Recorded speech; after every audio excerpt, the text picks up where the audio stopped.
خب همه تو سوال کرده بودیم که چجوری اسکین ها رو من توی ماینکرافت میارم و من از این سایت میارم که شما توی هر جایی سرچ کنید اسکین در ماینکرافت میاد.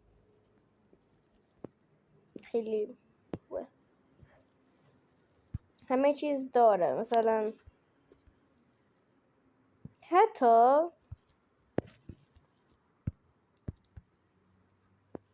اسکین باب اسفنجی داره،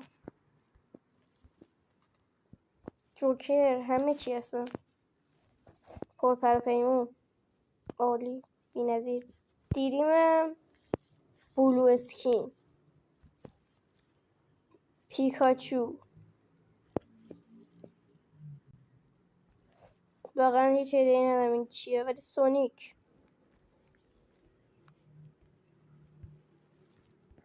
فکر کنم تکنوبلیدم باشه، واقعا نمیدونم. دی همه چی داره دیگه،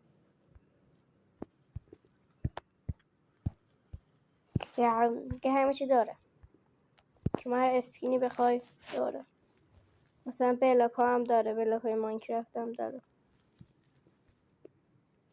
دایمند داره، همه چی داره، انیمه هم داره، مثلا اولی